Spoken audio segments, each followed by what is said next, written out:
Ba't ikaw ay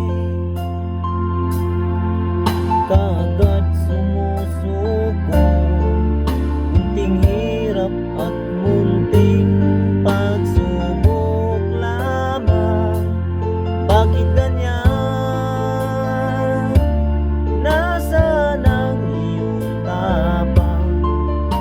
Natutuwa, nawawala ng pag-asa, at iniisip na natutulog ka.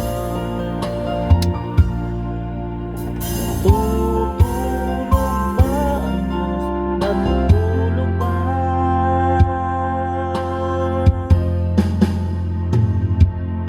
Sikapin mo, pilitin mo, tibayan ang iyong puso. Tanging ikaw ang huhubog sa iyong bukas.